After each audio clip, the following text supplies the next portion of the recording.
वा जीव जायचं होत आहे की तकलीफ नाही होत. मनुष्य दारू पेलं तर कसं होतंय, टेन्शन किती येत. मागच्या वेळेस पण आम्ही आंदोलन केलं पण त्यांनी एक पण अड्डा बंद केलेला नाही. दारू गुटखा ते जुगारी काय सगळं चालूच आहे मटक्याचे. भरपूर वेळेस आम्ही त्यांना हे केलं होतं बंद करा सरपंचाला, पण सरपंचाने आमची दखल घेतलेली पण नाही. तिथल्या आम्हाला सांगतात बंद करतो आणि त्यांचं आहे ते चालू ठेवतात. कोणी दारू पिऊन फाशी घेते तर कुणी काय आई वडिलाला मारते तर कुणी बायकांना मारते. आमच्या इथे छोटी छोटी लहान लहान लेकरं कामाला जात नाही. सकाळी उठलं की दारू पिऊन येतो, मारहाण करतो, शिव्या वगैरे खूप त्रासच आहे दारूचा. दारू तिथं प्यायची, जुगार खेळायचा, हे त्रास आहे. वैतागून आम्ही आलोय. आणि आज माझ्या गावातील बरेच युवक, माझ्या महिला भगिनी यांचे संसार रस्त्यावर आलेत आणि हे जे 2 नंबर धंदे करतात हे तडीपारचे गुन्हेगार आहेत, गावगुंड आहेत. हे आज माझ्या माता भगिनी त्यांच्याकडे न्याय मागायला गेला, त्यांना असं बोललं जाते तुला कुणाला तक्रार द्यायची त्याला दे, माझी स्थानिक पोलीस स्टेशनला हप्ते चालू आहेत, माझं कुणी काय वाकडं करू शकत नाही. दारूने अनेकांचे संसार उद्ध्वस्त केले, अनेक तरुणांचा जीव घेतला आणि आपण जेव्हा बोलतोय त्यावेळेस सुद्धा अनेकांचा बळी ही दारू घेत असते. महाराष्ट्राच्या कानाकोपऱ्यातील कुठल्याही खेड्यामध्ये आपण जा, त्या ठिकाणी आपल्याला सहजपणे पाणी नव्हे पण दारू ही आपल्याला लवकर मिळेल अशी परिस्थिती सध्या महाराष्ट्रामध्ये पाहायला मिळते. सोलापूर जिल्ह्यातील बार्शी तालुक्यात हत्तीस आणि जवळगाव असे 2 खेडे आहेत आणि त्या खेड्यातल्या महिलांनी डेअरिंग केलेली आहे आणि आपल्या गावातील दारू बंद व्हावी अशी मागणी त्यांनी सरकारकडे केलेली आहे. सोलापूरच्या एसपीला पत्र लिहिलं, पोलीस स्टेशनला तक्रारी दिल्या, मात्र तरी सुद्धा आपल्या गावातील दारू बंद होत नाही. म्हणून ह्या सगळ्या बार्शी तालुक्यातील या 2 गावातील काही महिला पुण्यातील विभागीय आयुक्त कार्यालय या ठिकाणी सकाळी 4 वाजल्यापासून आपल्या तान्या बाळांना कडकडत्या थंडीमध्ये घेऊन इथे आंदोलनाला बसलेल्या आहेत, उपोषणाला बसलेल्या आहेत. काय त्यांची कैफियत आहे ते आपण त्यांच्याकडून जाणून घेऊयात. काकू, नाव काय तुमचं? काय गावातली दारू सुरू आहे म्हणून इथं आलात? हा, गावातले दारू सुरू आहे म्हणून इथं आलो. काय करायचं त्या दारूचं आता? आता बंद करायची. बंद करायची. हा, काय होतंय बरं सुरू असल्यामुळं? काय होतंय, तकलीफ किती होती. वा जीव जायचं होत आहे की तकलीफ नाही होत. मनुष्य दारू पेलं तर कसं होतंय, टेन्शन किती येते. येते ना. कोण पिते घरात दारू? पोरगा किती वय माय पोराचं? 22. 22. हा, काय कॉलेज शाळा काय शिकले? काहीच नाही शिकलं. खेडेगावात काय शिकावं. दिवसभर दारूच पितोय? हा, दिवसभर तिथंच असतो दारूच्या अड्ड्यात. दारूच्या अड्ड्यावर. हा. किती अड्डे आहेत गावात?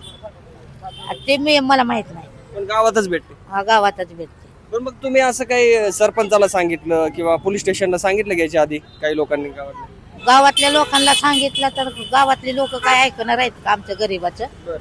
कोण गरीबाचे दाद घेत आहे मला सांगा. हा, कोणी घेत नाही. कोण घेत आहे दाद? कोण घेत नाही ना. पिऊ द्या तर पिऊ द्या, मरू द्या तर मरू द्या, असं आहे.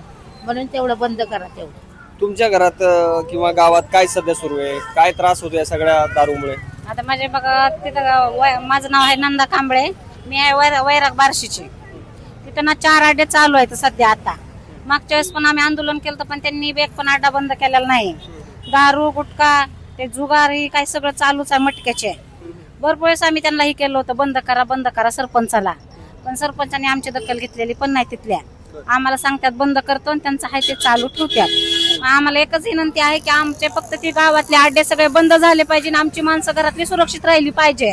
कारण दारू पिऊन आणखीन जणांचे भरपूर जीव गेलेले आहेत गावात. हा, गावामध्ये कोणी दारू पिऊन फाशी घेते तर कुणी काय आई वडिलाला मारते तर कुणी बायकांना मारते. आमच्या इथे छोटी छोटी लहान लहान लेकरं, आम्ही ते लेकरं टाकून सकाळी धुणं भांड्याच्या कामाला जातो. जी म्हणजे हातात पडल ती काम करतो आम्ही. असं नाही की धुणं भांडी शेतात म्हणा, शेतात कशात. आणि पुन्हा संध्याकाळी दिवसभर काम करून संध्याकाळी अजून त्या नवऱ्याचं टेन्शन, रोज दारूचं घ्यायचं म्हणल्यावर आम्ही काम करायचं का त्याचं टेन्शन घ्यायचं. मग आमचं एकच विनंती आहे, ह्यांनी आम्हाला न्याय दिला पाहिजे. न्यायालयाने आमची एकच कळकळून. राष्ट्रवादीचा रुमाल दिसतो अजितदादांच्या पक्षाचा गळ्यात, म्हणजे दादांकडे पण मागणी आहे. तुम्ही त्या पक्षासाठी काम करताय का? हा, त्यांच्याकडे पण आम्ही मागण्या केल्या होत्या. त्यांच्याकडे पण. हो, दादांकडे पण केल्या होत्या मागण्या. बाळाला घेऊन आले. किती महिन्याचं बाळ? बाळ 6 महिन्याचं आहे. कधी आलं तुम्ही इथं पुण्यात? सकाळी पहाटे 5 वाजता निघले होते, 10 वाजेपर्यंत आलो पुण्यामध्ये. थंडी आहे हो, थंडीमध्ये पण बाळाला घेऊन येते. हो, बाळाला होते पण बाळा त्रास आहे ना घरामध्ये, म्हणून वैतागून आलोय. म्हणलं चला आज इथं तरी नाही भेटेल म्हणून आलोय. कारण नवरा घरात खूप दारू पितो, नवऱ्याचा खूप त्रास आहे, म्हणजे दारू पिऊन खूप मारहाण वगैरे करतो, कामाला जात नाही, काय नाही. तुम्हीच काम करता? हो, मी काम करते, पण आता सध्या मी काम नाही करत आहे, सासू सासरे काम करतात घरात. आणि काय काय त्रास होतो बरं नेमका या गोष्टींमध्ये? दारू पिल्यामुळे खूपच त्रास होतो. नवरा खूपच रोजच म्हणजे कामाला जात नाही, सकाळी उठला की दारू पिऊन येतो, मारहाण करतो, शिव्या वगैरे, खूप त्रासच आहे दारूचा. दारू तिथं प्यायची, जुगार खेळायचा, हा हे त्रास आहे, वैतागून आम्ही आलो इथं. बरं आता मुख्यमंत्र्याला काय सांगाल, काय करायचंय दारू? मुख्यमंत्र्यांना एवढं सांगणं आहे की आमची फक्त दारू, गावातली दारू आहे ती बंद करा, सुरक्षित राहील गाव. नक्कीच. तर या महिला आहेत, प्रातिनिधिक स्वरूपामध्ये या महिलांशी संवाद, या 3 महिलांशी आपण संवाद साधलेला आहे. मात्र या सगळ्यांच्याच कहाण्या अशा आहेत, आम्ही रोज काम करतो, काबाड कष्ट करतो, मात्र नवरा घरी येतो आणि सर्व फॅमिलीला डिस्टर्ब करतो, मारहाण करतो, शारीरिक मानसिक असे 2-3 त्रास असे आम्हाला त्रास होत असतात. तर या सगळ्या महिलांना घेऊन जे आलेले आहेत ते अजितदादांच्या राष्ट्रवादीचे पदाधिकारी आहेत, सोलापूर जिल्ह्यातले, त्यांच्याशी मी बोलतोय. दादा सत्तेत आहेत, तुम्ही निवेदन दिले असेल एसपी ला असेल आणि सगळीकडे निवेदन काय? मी एसपीना पण निवेदन दिलं, स्थानिक पोलीस स्टेशनला पण निवेदन दिले, डीवायएसपीला दिले, अजितदादांना पण मी स्वतः भेटून अजितदादांना पण मी निवेदन दिलेलं आहे, शिंदे साहेबांना पण दिलेलं आहे आणि मुख्यमंत्री साहेबांना पण दिलेलं आहे. मी जरी सत्तेतला एक पदाधिकारी असलो तर माझं उपोषण हे माझ्या मुख्यमंत्री असतील, उपमुख्यमंत्री असतील किंवा माझ्या नेत्याच्या विरोधात नाही. माझं जे उपोषण आहे ते माझ्या गावातील अवैध धंदे बंद करावे म्हणून माझे जे स्थानिक पोलीस स्टेशन आहे किंवा ते तिथले जे भ्रष्ट अधिकारी आहेत त्यांच्या विरोधात आहे. आम्ही वारंवार तक्रारी घेऊन आज 250 किलोमीटरवरनं मी माझ्या माता भगिनींना घेऊन इथं सकाळी थंडीच्या एवढ्या लहान लहान बाळं घेऊन आम्ही इथं आलेलो आहे. पण हे तिथले जे विधान भवनाला येऊन पण आम्हाला इथं पण अजून कोणी दखल घेतलेली नाही. तर आमची आपणा मीडियाच्या माध्यमातून एकच मागणी आहे की जे हे 2 नंबर धंदे करतात त्यांच्यावरती कठोर कारवाई करावी. आणि ह्याला जे आज ह्याच्या अगोदर निवेदन दिलं त्या टायमाला वैराग पोलीस स्टेशनची टीम आली, त्यांना कुठलाही मुद्देमाल सापडत नाही. तेच निवेदन आम्ही एसपीना दिल्यानंतर त्यांना मुद्देमाल सापडतो. 2-3 वेळेस त्यांनी रेड केला, त्यांना मुद्देमाल सापडला असं त्यांचं म्हणणं आहे. मुद्देमाल सापडला तर मग आमची मागणी आहे की ज्या बीट अंमलदार आहे त्या पोलीस स्टेशनच्या हद्दीमधला तो त्याला सामील आहे, तो पैसे घेऊन पोलीस स्टेशनला हप्ते देत असेल म्हणून तिथं त्या हद्दीमध्ये धंदे चालतात, म्हणूनच माल भेटतोय. हे मी देवेंद्र फडणवीस साहेबांना दिलेलं आहे, एसपीना दिलेलं आहे, तहसीलदारांना दिलेलं आहे, आयुक्त कार्यालयामध्ये दिले, बनघाट पोलीस स्टेशनला दिलेलं आहे. आज आम्ही बनघाट पोलीस स्टेशनला आमच्यावरती आज माझ्या माता भगिनी इथं बसलेल्या उपोषणला, तर बनघाटचे पोलीस स्टेशनचे काही भ्रष्ट अधिकारी येऊन माझ्या माता भगिनीला उलट सुलट बोलतात, तुम्हाला इथं बसायचा अधिकार नाही, तुम्ही इतक्याला म्हणून इथं कशाला आला, तुमच्या जिल्ह्यात तुम्ही बसायचं. आमच्या जिल्ह्यात आम्हाला पालकमंत्री असतील, तिथले स्थानिकचे एसपी असतील, यांनी न्याय नाही दिला म्हणून आम्ही इथपर्यंत पोहोचलोय. आम्हाला काही कामधंदे नाहीत म्हणून आम्ही इथं पोहोचलेलो नाही.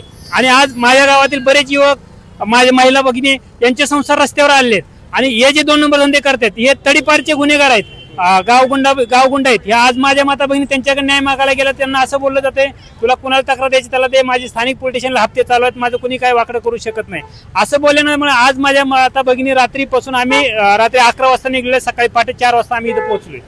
नक्कीच हा आवाज छोटा आहे पण फार महत्वाचा आहे आणि महाराष्ट्रातल्या अनेक गावामध्ये ही समस्या आहे. आता हे राजकीय पुढारी आहेत, मात्र तरी सुद्धा त्यांनी एक चांगला मुद्दा हाती घेतलाय आणि त्यासाठी ते झटतायत. काही महिला त्यांच्या सोबत आल्या आहेत, काही महिलांचे बाळं हे काही महिन्याचे आहेत आणि या कडाक्याच्या थंडीत ते पुण्यात इथं बसलेले आहेत. एसपी साहेब, तुम्ही जर हा व्हिडिओ पाहत असाल तर तुम्हाला या महिलांचा आवाज कळतोय का, यांच्या भावना कळतायत का, यावर नक्की विचार करा. आणि अजितदादा, एकनाथ शिंदे आणि देवेंद्र फडणवीस आपल्याकडे या सगळ्या मंडळीने एक हाक दिलेली आहे की आमच्या गावातील दारू बंद कधी होणार आणि ही अवैध दारू तुम्ही महाराष्ट्रातील कधी हद्दपार करणार, अशी हाक या सगळ्यांनी आपल्याकडे मागलेली आहे. अपेक्षा करूयात की सरकार आणि एसपी यांचे हे सगळं पाहून डोळे उघडतील. विष्णू साना, प्लेट्स ऑफ मराठी, पुणे.